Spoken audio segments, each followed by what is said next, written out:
Hello everyone, topper math bye D sir class में आपका स्वागत है। तो फ्रेंड्स, आज हम लोग देखेंगे क्लास 10th का मैथ जो है चैप्टर 9 है, ऊंचाई और दूरी जिसे कहते हैं हाइट एंड डिस्टेंस।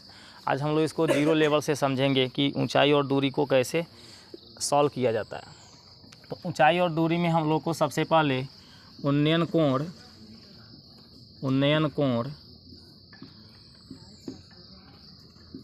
और अवनमन कोण के बारे में जानना होता है। अवनमन कोण, ये दो कोणों के बारे में आप लोग को ज्ञात होना चाहिए कि उन्नयन कोण क्या होता है और अवनमन कोण क्या होता है। तो सबसे पहले उन्नयन कोण के बारे में देखिए। जब हम किसी वस्तु को अपने नेत्र से देखते हैं, बच्चे शोर न करिए, जब हम अपने नेत्र से किसी वस्तु को देखते हैं तो नेत्र के ये जो क्षैतिज रेखा है, ये नेत्र से एक सिंपल सीधी रेखा, जैसे मान लीजिए हम किसी वस्तु को देख रहे हैं तो हमारे नेत्र की एक सेंट्रल लाइनिंग जाती है, ये सेंट्रल लाइनिंग है। इस सेंट्रल लाइनिंग से अगर जो वस्तु हमारा ऊपर है, जैसे मान लो मैंने यहाँ एक खंभा ऐसे खड़ा कर लिया है, ठीक, और इसका नाम दे दिया ए और इसका नाम क्या दे दिया बी। इस पॉइंट का नाम बी है और इस पॉइंट का नाम मैंने क्या दे दिया ए। तो इस नेत्र के सेंट्रल लाइनिंग से अगर हम ऊपर देखेंगे तो उस कंडीशन में उन्नयन कोण बनेगा, और इसी सेंट्रल लाइनिंग से अगर हम नीचे किसी वस्तु को देखेंगे तो अवनमन कोण बनेगा। जैसे अगर हम इस नेत्र से बिंदु बी को देखें तो बिंदु बी हमारा इस सेंट्रल लाइनिंग से ऊपर दिख रहा है, इसलिए यहाँ पर जो कोण बनेगा उसका नाम होगा उन्नयन कोण, ठीक है। और अगर हम ए बिंदु को देख रहे हैं, यहाँ से ए बिंदु को देख रहे हैं, तो यहाँ पर जो कोण बनेगा वह अवनमन कोण कहलाएगा। क्या कहलाएगा? अवनमन कोण कहलाएगा। क्यों अवनमन कोण ये हो रही है? क्योंकि नेत्र की जो सेंट्रल लाइनिंग रेखा है उससे यह बिंदु कहाँ है? नीचे है। तो अवनमन कोण या उन्नयन कोण की पहचान आप लोग कर सकते हैं। जैसे मान लीजिए मार्कर है, तो हमारे नेत्र के सेंट्रल लाइनिंग से कहाँ है? नीचे है। तो इस मार्कर को देख रहे हैं तो अवनमन कोण बन रही है। लेकिन यही मार्कर को यदि हम ऊपर ऐसे उठा दिए हैं, है ना, तो मेरे नेत्र के सेंट्रल लाइनिंग से ऊपर दिख रही है, इसलिए यहाँ पर मेरे नेत्र से यहाँ पर जो कोण बन रही है उन्नयन कोण कहलाएगा, ठीक है।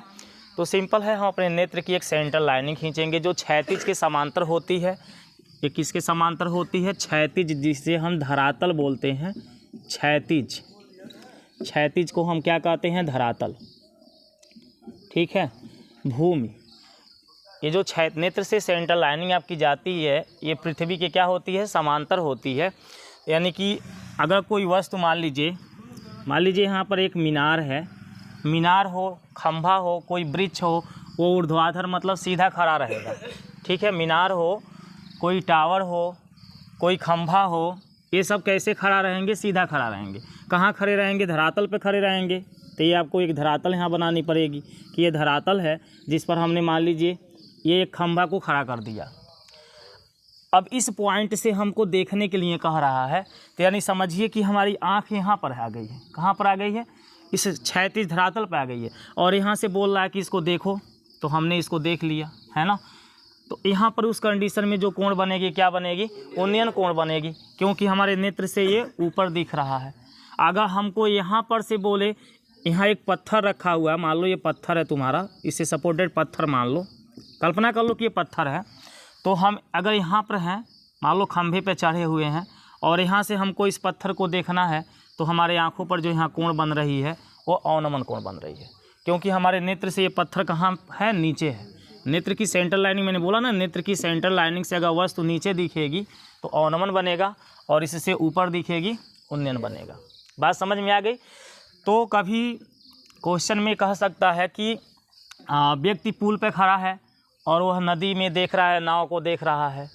तो जब वो पुल पे खड़ा है और नदी में नाव है, तो स्पष्ट है कि व्यक्ति कहाँ है? नाव से ऊंचाई पर है, और उस समय उसकी आंखों पे जो कोण बनेगी, कैसा कोण बनेगी? अवनमन कोण बनेगी, क्योंकि व्यक्ति पुल पे है। पुल तो नदी के नीचे नहीं होता है, नदी के ऊपर ही बनता है पुल।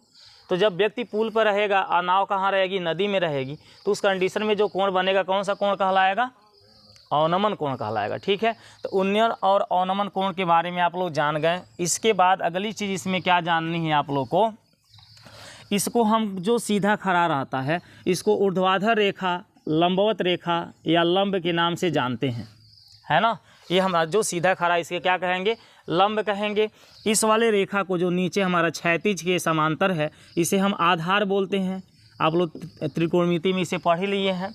और इस रेखा को हम कौन से नाम से जानते हैं, कर्ण रेखा के नाम से जानते हैं, ठीक है। अब देखिए इसमें हमारे 3 होते हैं अनुपात। जैसे हम जब निकालते हैं कोई भी अनुपात निकालें, साइन थीटा निकालें, तो साइन थीटा में हमारा क्या आ जाता है, लंब बटा कर्ण आ जाता है।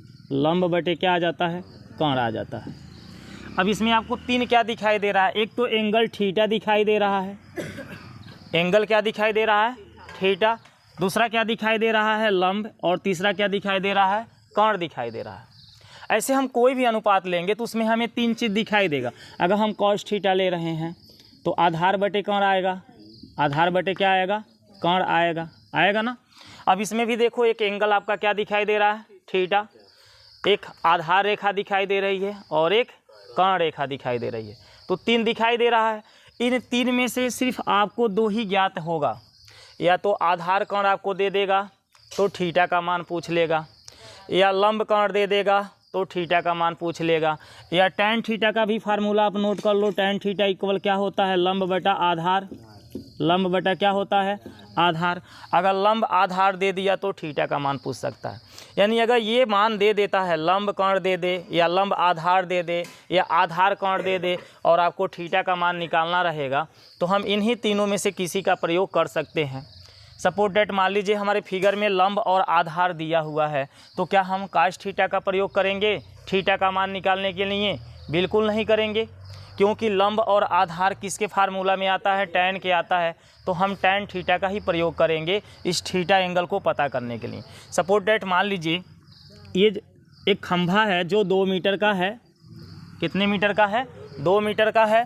और ये जो आधार रेखा जहाँ से हम इसको देख रहे हैं, खंभे की ऊंचाई को देख रहे हैं, इस पॉइंट से यहाँ तक की दूरी भी 2 ही मीटर है।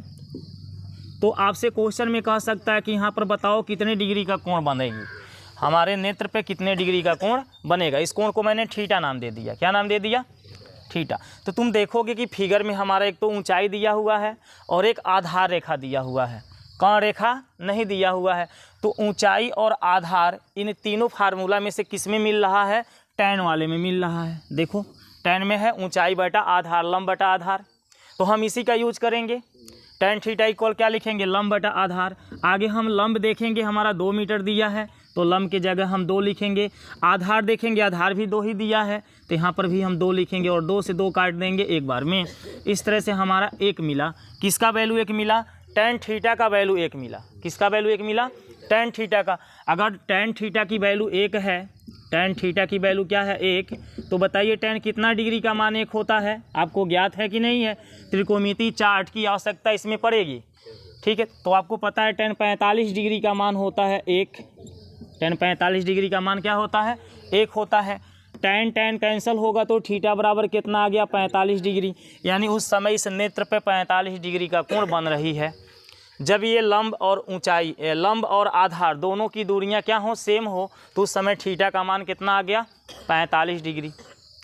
कभी कभी आपको ऐसे कह सकता है कि एक सीढ़ी है जो दीवार के सहारे खड़ी है। ये मान लो हमने सीढ़ी को यहाँ खड़ा कर दिया, ये हमारी सीढ़ी हो गई, ठीक। इसको मान लो ये सीढ़ी हो गई जिसकी लंबाई है मान लो 10 मीटर, और इस दीवार की ऊंचाई आपको निकालने के लिए कह दे रहा है, और यहाँ का कोण दे रहा है, मान लो कोई भी कोण मान लो 30 डिग्री मान लो, या 45-60 कुछ भी मान सकते हो, है ना। तो आपसे कहेगा कि ये दीवार को कितनी ऊंचाई पे सीढ़ी छू रही है, निकाल के दिखाओ। चूँकि ये सीढ़ी ज़मीन के साथ 30 डिग्री के कोण पर लगाई गई है, 30 डिग्री के कोण पर झुकी हुई है। ज़मीन से कितने डिग्री के कोण पर झुकी हुई है, 30 डिग्री के कोण पर झुकी हुई है। और इस सीढ़ी की लंबाई कितनी है, 10 मीटर है। तो ये दीवार को कितनी ऊंचाई पे छू रही है, निकाल के बताओ। तो इस ऊंचाई को हम मान लेंगे कि h मीटर ऊंचाई पे छू रही है ना। मान लेंगे कि ये दीवार को h मीटर ऊंचाई पर छू रही है। अब देखो कर्ण हमें ज्ञात है, ऊंचाई हमें निकालना है, यानी कि लंब निकालना है, एंगल भी हमको ज्ञात है। तो हम देखेंगे लंब और कर्ण का संबंध यहाँ हमारा बनाना है। और लंब और कर्ण का संबंध हमारा किस में मिलता है, साइन थीटा में मिलता है। तो अब यहाँ हमको साइन थीटा ही यूज करना पड़ेगा। अगर आप टेन थीटा यूज करोगे तो लंब और आधार का संबंध आने लगेगा, जो कि आधार से हमें कोई मतलब है ये नहीं है। हमें तो ऊंचाई निकालना है और सीढ़ी की लंबाई दिया हुआ है, तो लंब और कर्ण की आवश्यकता है कि नहीं है, और लंब और कर्ण की आवश्यकता है तो हम साइन थीटा ही यूज करेंगे। तो इसे निकालने के लिए हम लिखेंगे साइन थीटा इक्वल क्या हो जाती है, लंब बटा कर्ण हो जाती है ना। ये आपका फार्मूला है कि नहीं, लंब बटा कर्ण। अब थीटा का मान कितना दे रहा है, तो हम इस थीटा की जगह 30 रखेंगे, साइन 30। लंब आपका एच है, हमने लंब को एच मान लिया है, बटे कर्ण आपका कितना है देखिए 10 है ना। ये जो सीढ़ी है कर्ण का कार्य कर रही है ना, 90 डिग्री के सामने वाला, यहाँ 90 डिग्री का कोण बन रहा है, इसके सामने वाला रेखा ही कर्ण कहलाता है। अब बताओ साइन 30 डिग्री का मान कितना होता है, 1/2 होता है, और यहाँ पर एच बटा मेरा कितना है 10। अब तुम्हें साइन 30 डिग्री का मान नहीं ज्ञात रहेगा तो कैसे सॉल्व कर पाओगे, नहीं कर पाओगे। अब हम क्या कर सकते हैं, इस 10 का 1 में गुणा करा सकते हैं, तो 10/2 बनेगा, या 2 से 10 को काट सकते हैं, काट के फिर गुणा करा सकते हैं। तो हम 2 से 10 को यहाँ काट दिए, कितना बार में, 5 बार में, और इस 5 का गुणा कहाँ होगा, 1 में, तो एच की वैल्यू हमारा आएगा 5 मीटर। आएगा कि नहीं आएगा, यानी कि ये दीवार को 5 मीटर की ऊंचाई पर छू रही है, सीढ़ी जाके 5 मीटर की ऊंचाई पर इसको स्पर्श कर रही है, छू रही है, ठीक है। तो इस तरह से क्वेश्चन आएंगे, और आप लोग को वहाँ कन्फ्यूजन नहीं होना है कि हम साइन थीटा यूज करें कि काश थीटा यूज करें कि टेन थीटा यूज करें। ये अनुपात ही आपको स्वयं बता देगा कि लंब और कर्ण है, आधार और कर्ण है, लंब और आधार है। अगर लंब आधार है तो हम क्या यूज करेंगे, बताओ, लंब आधार है तो क्या यूज करेंगे, टेन थीटा। अगर आधार और कर्ण का संबंध दिखा रहा है तो आधार और कर्ण किस में आता है, काश में आता है, और लंब और कर्ण का संबंध दे रहा है तो साइन आता है कि नहीं आता है। तो आप लोग इसके बारे में ज्ञात कर लिए, बता दिए, उन्नयन कोण और अवनमन कोण भी बता दिए। कोई नोट करने वाली चीज़ नहीं है खास, कि हमारे नेत्र के सेंट्रल लाइनिंग से यदि वस्तु ऊपर दिख रही है तो हमारे नेत्र पर जो कोण बनेगा उन्नयन कोण बनेगा। हमारे नेत्र के सेंट्रल लाइनिंग से अगर जो वस्तु नीचे है तो हमारे नेत्र पर जो कोण बनेगी अवनमन बनेगी। अब कोण हमेशा कहाँ बनती है, नेत्र पर ही बनती है, क्योंकि हम नेत्र से ही अपने देख सकते हैं ना किसी वस्तु को, इसलिए जो एंगल बनता है, कोण बनता है, वो कहाँ बनता है, नेत्र पे बनता है, ठीक है। अब चलिए एक्सरसाइज को हम लोग शुरू करते हैं, एक्सरसाइज के क्वेश्चन को सॉल्व करेंगे। देखिए अपने एक्सरसाइज का एक पहला एग्जाम्पल क्या दे रहा है, बोल रहा है चित्र में बिंदु ओ, चित्र आप लोग देख रहे हो, इस चित्र में बिंदु ओ भी आपको दिखाई दे रहा है। बिंदु ओ का बिंदुओं ए तथा पी, बिंदुओं ए और पी को देखो, ए दिख रहा है और पी दिख रहा है, ए तथा पी से देखने पर अवनमन कोण की माप है। मतलब बिंदु ए से ओ को देखा जाता है और बिंदु पी से भी ओ को देखा जाता है। कहाँ से देखा जा रहा है, बिंदु ए से ओ को देखा जा रहा है और बिंदु पी से भी ओ को देखा जा रहा है। तो कह रहा है कि यहाँ अवनमन कोण जो बनेगा उस अवनमन कोण का माप बताओ कितना बनेगा। ये कोण पूछ रहा है, अवनमन कोण यहाँ पे बनेगा, ये कोण तुमसे पूछ रहा है, ठीक है। तो पहली बात तो हम देखेंगे कि एक त्रिभुज हमारे पास ए बी ओ बना हुआ है, ए बी ओ बना हुआ है कि नहीं बना हुआ है, जिसमें यहाँ बी पर 90 डिग्री का कोण बनेगी, समकोण त्रिभुज है ये।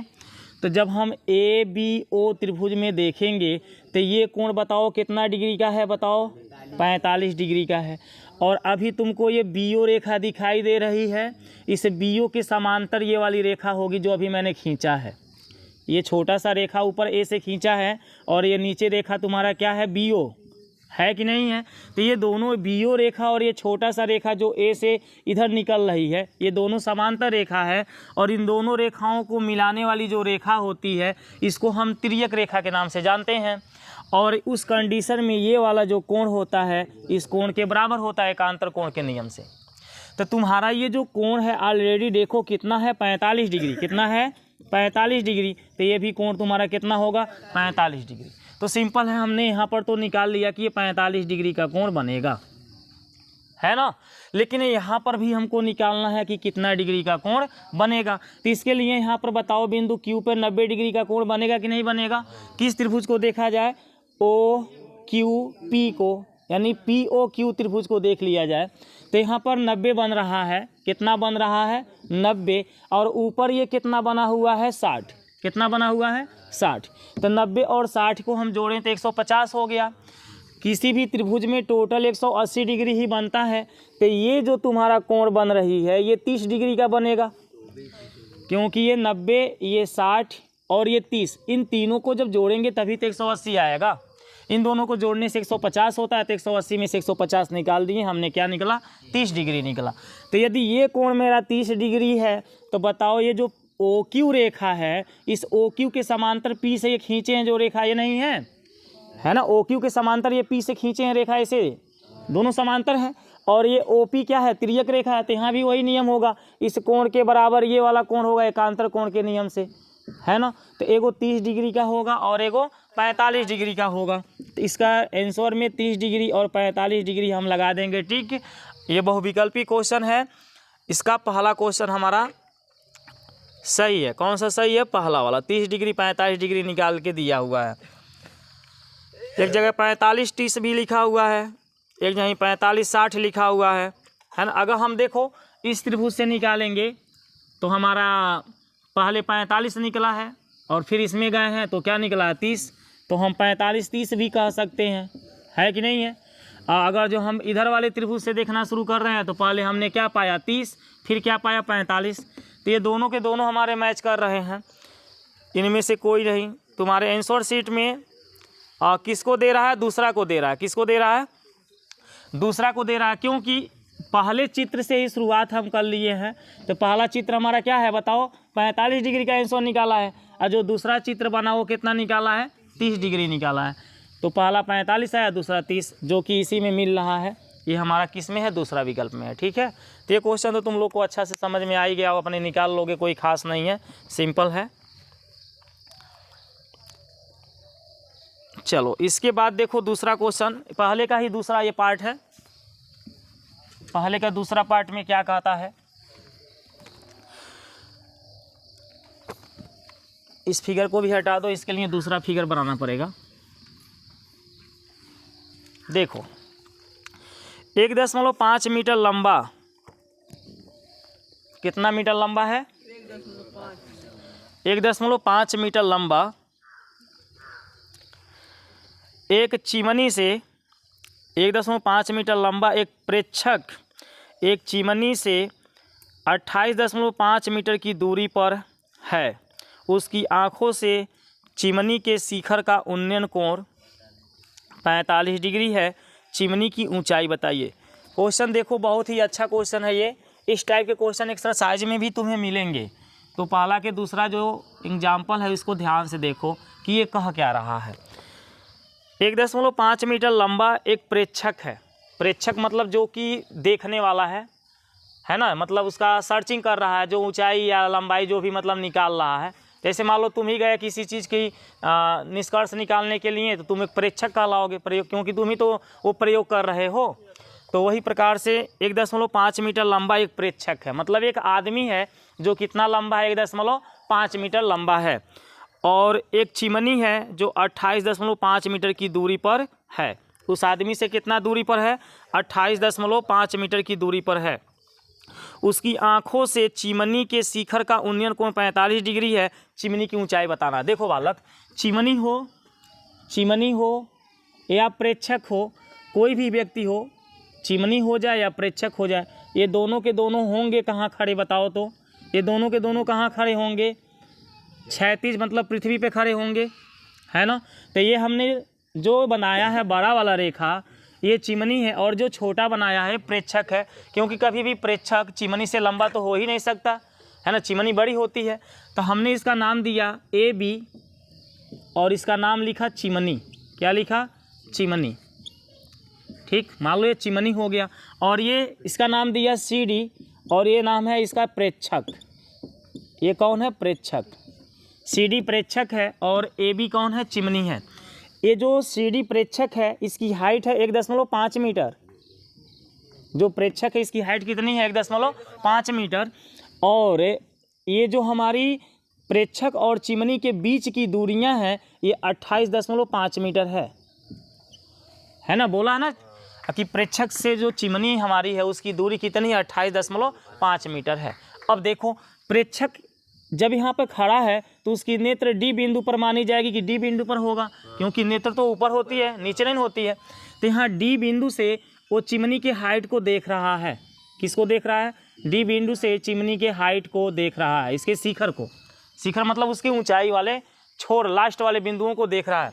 तो जब डी बिंदु से इसको देखेगा तो उस कंडीशन में यहाँ पर जो कोण बन रही है, अब बताओ कोण कैसे बनेगी? यहाँ नेत्र से एक सेंटर लाइन, मैंने बोला था ना नेत्र से जाने वाली एक सीधी रेखा होती है, तो यहाँ से नेत्र से जो जाने वाली सीधा रेखा होता है वो धरातल के क्या होता है? समांतर होता है। तो यानी कि इसी के जैसा एक हम सेम यहाँ पर एक रेखा खींच लेंगे, ठीक है, जो कि इसके समांतर होगी, और यहाँ पर जो कोण बनेगा यही हमारा 45 डिग्री का कोण है। क्लियर होती है बात? ये रेखा बिना खींचे क्या 45 डिग्री का कोण हम दिखा सकते हैं? नहीं दिखा सकते हैं।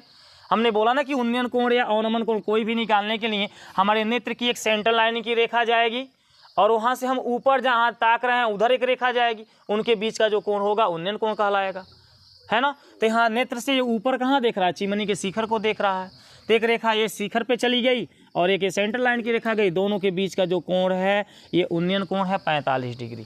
अब तुमसे कहता है कि इस चिमनी की हाइट बता दो कितना होगा। तो हम इसकी हाइट तो जानते नहीं है, लेकिन ए बी है मेरा चिमनी, तो इसकी हाइट हम मान ले रहे हैं कि h मीटर है। ये पूरी हाइट हमने क्या मान लिया? h मीटर, यानी चिमनी की हाइट h मीटर है। इतना तो कर सकते हो ना? बोलो। ये बताओ, ये जो रेखा हमारी दिख रही है CA, और ये जो रेखा हमारी है इसका नाम यहाँ कुछ दे दो, ई नाम दे दो, DE नाम है। तो ये जो CA रेखा और DE रेखा है ये दोनों समांतर है कि नहीं है? अगर दो समांतर रेखाओं के बीच में कोई वस्तु सीधा 90 डिग्री के कोण पर खड़ा है, कितने डिग्री के कोण पर खड़ा है? 90 डिग्री के कोण पर सीधा खड़ा है ऐसे, तो ये हमारी दूरियां आपस में क्या होती हैं? बराबर, क्योंकि वो 90 डिग्री पे सीधे खड़े हैं ना, और ये दोनों हमारी समांतर रेखाएं हैं। तो यहाँ पर जो हमारी CD रेखा की लंबाई है ना, इसके बराबर हमारा AE रेखा की लंबाई होगी। किसकी लंबाई होगी? AE की। अगर CD हमारा 1.5 है तो AE भी हमारा 1.5 मीटर होगा। क्लियर होती है? ये भी दोनों मेरे समांतर हो जाएंगे, क्योंकि 90 डिग्री के कोण पे दोनों खड़े हैं। प्रेक्षक भी 90 डिग्री के कोण पे खड़ा है, चिमनी भी 90 डिग्री के कोण पे खड़ी है, तो ये दोनों हमारे समांतर हैं और इसकी लंबाई AE के इक्वल होगी। अगर CA हमारा 28.5 है तो DE भी मेरा 28.5 होगा। अब कैसे होगा बताओ? क्योंकि इन दोनों रेखाओं के ये बीच की दूरियां हैं, ये दोनों हमारे समांतर रेखा हो जाएंगे। CD और AE ये दोनों हमारे कैसे रेखा हैं? समांतर, क्योंकि 90 डिग्री के कोण पर कोई भी रेखा यदि खड़ी है तो ये दोनों रेखाओं को हम क्या बोलेंगे? समांतर रेखा बोलेंगे। ये वाली रेखा मेरी क्या कहलाएगी? समांतर, क्योंकि 90 डिग्री के कोण पर दोनों खड़ी हैं, इसलिए इनको समांतर कहेंगे। और इनके बीच की जो दूरियां कितना हो भी तुम रेखा खींच लो, ये सब के सब हमारे क्या होंगे? बराबर होंगे। तो यहाँ पर हमारी जो DE है और CA है ये दोनों के दोनों बराबर होगा। ये बात तो तुम्हें समझना ही पड़ेगा, ठीक है ना? इसमें कोई दिक्कत नहीं है, समझने में कोई दिक्कत हो रही है ये बात? अब हमको बताओ, इस चिमनी की हाइट निकालनी है। इतना चीज़ हमको ज्ञात हो गया, पूरे चिमनी की हाइट तुम कितना माने हो? h माने हो। ये देखो, ये मान लो एक कोई डंटा है यहाँ से यहाँ तक, ये 10 मीटर का है। कितने मीटर का है? अगर मैं बोल दूं इसका नाम AB रख दूं और इस पॉइंट पर एक C नाम दे दूं और ये बोलूं कि A से C तक की दूरी 2 मीटर है, A से C तक कितना है? 2 मीटर। तो मैं कहूं BC दूरी निकाल के बताओ क्या होगा? तो तुम कहोगे टोटल तो दूरी आप बताए हैं 10 है। टोटल दूरी है कितनी? 10, जिनमें से नीचे वाला 2 हो जा रहा है, तो ऊपर का निकालने के लिए 10 में से 2 को माइनस कर लीजिए। तो 10 में से जब 2 मैं माइनस करूँगा तो ऊपर की दूरी 8 बच जाएगी। तो बताओ इसी प्रकार से तो ये AB मेरा दिख रहा है, टोटल H है। नीचे की हमने क्या माना है? क्या दिखाया? 1.5। ऑलरेडी इसके बराबर ये है ना 1.5। तो ऊपर की हाइट इसकी क्या होगी? तो हम H में से इसको घटाएंगे तभी तो ऊपर का पता चलेगा। जैसे हम 10 में से इस 2 को घटा रहे हैं तो 8 आ रहा है। उसी तरह से ये बताओ 10 का काम यहाँ कौन कर रहा है? H कर रहा है। ये जो नीचे 2 हमारा लिखा है, इस 2 का काम 1.5 नहीं कर रहा है, कर रहा है ना। और मैं 10 में से 2 घटा रहा हूँ तभी 8 आ रहा है। और तुम बोले हो 10 का काम कौन कर रहा है, एच कर रहा है। 2 का काम कौन कर रहा है, 1.5 कर रहा है। तो जब हम इसमें से 1.5 घटाएंगे तभी हमें क्या निकलेगा, बीई निकलेगा। कौन निकलेगा, बीई निकलेगा। निकलेगा कि नहीं निकलेगा। तो बताओ बीई की हाइट कितनी है, h minus 1.5, h minus 1.5 metre. इतना सा बात समझ में आ गया। अब हमारे पास यहाँ 90 डिग्री का कोण बनेगा, यहाँ भी 90 डिग्री का कोण ऑलरेडी है और यहाँ पर भी 90 डिग्री का कोण बनेगा। कैसे बनेगा यहाँ 90 डिग्री का बता सकते हो, संगत कोण से। यदि हमारी डीई रेखा और सीए रेखा समांतर है तो ये कोण इस कोण के बराबर होगा संगत कोण के नियम से। ठीक है, इतनी सी बात समझ में आ गई। तो भाई ये जो हमारा बी डी ई दिख रहा है ना, ये बी डी ई तो एक समकोण त्रिभुज बन रहा है। और इस समकोण त्रिभुज में हमको क्या पता है, कोण पता है, आधार वाली रेखा पता है, लंब वाली रेखा में h की वैल्यू हमको नहीं पता है। h की वैल्यू पता हो जाए तो 1.5 हम घटा लेते। यानी लंब वाला रेखा तुमको पता है कितना लंबा है, नहीं पता है ना, क्योंकि उसमें h आ गया है। h एक अज्ञात राशि है, अज्ञात संख्या है। तो बताओ हम इसमें कौन सा रेखा, हाँ हमको नहीं पता है, बीई नहीं पता, जिसे हम लंब बोलेंगे। लंब बोलोगे ना बीई को, यानी लंब नहीं पता है, आधार पता है, कोण पता है। तो बताओ लंब आधार का संबंध कौन दिखाता है, लंब और आधार का अनुपात कौन दिखाता है, साइन का tan में से कौन दिखाता है, tan दिखाता है। तो हम यहाँ पर लिखेंगे समकोण त्रिभुज, बाकी तो इसमें सब मानने वाला है, जो जो हमने बोला है वो सब मानने वाला, उसको मैं बता दूंगा अभी। यहाँ लिखेंगे माना सी डी क्या है, एक प्रेक्षक है, तथा ए बी क्या है, एक चिमनी है। ठीक है, और बस यही इतना मान लो, माना सी डी प्रेक्षक है और ए बी क्या है, चिमनी है। और कुछ मानने की ज़रूरत नहीं है। प्रश्नानुसार में बाकी हमने जो जो चीज़ें लिखा है सब यहाँ लिखा जाएगा। अब यहाँ पर देखो, चूँकि समकोण त्रिभुज, कौन सा समकोण त्रिभुज है बताओ तो, बी डी ई में tan थीटा इक्वल बन जाता है लंब बटा आधार।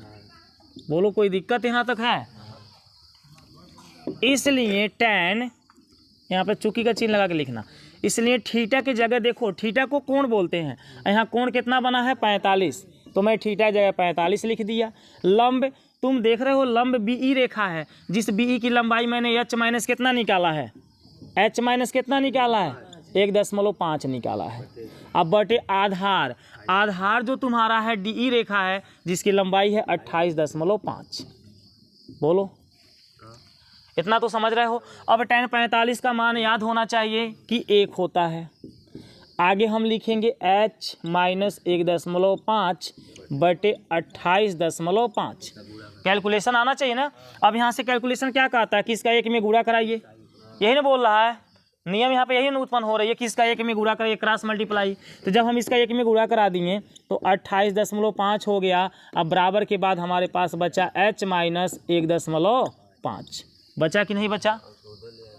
अब h का मान निकालना है तो 1.5 इधर से आना चाहिए, यहाँ से हट के, क्योंकि जिस संख्या का हमें मान निकालना होता है वो बराबर के एक तरफ अकेला रहता है, उसके साथ में कोई और संख्या होना ही नहीं चाहिए। तो हमें h का मान निकालना है, 1.5 को यहाँ से हटाना पड़ेगा। और जब बराबर की इधर आएगा तो माइनस है, तो इधर आके क्या होगा, प्लस। यानी हो गया बाबू 28.5 प्लस 1.5 बराबर में हमारे पास h बच गया। ठीक है, अब हम 28 में 28.5 में 1.5 को जब जोड़ेंगे तो ये 30.0 बन जाएगा। यानी h की वैल्यू हो गई 30.0, जिसका मतलब होता है 30। दशमलव के बाद 0 का कोई मतलब है नहीं है। तो यानी कि इस चिमनी की हाइट मैंने क्या माना था, h माना था, और उसकी हाइट h की वैल्यू कितनी आई, 30। यानी चिमनी की ऊंचाई 30 मीटर है। यही इस क्वेश्चन का आंसर बनेगा। समझ में आई कि नहीं आई। चलो नोट करो, इस फिगर को बनाओ।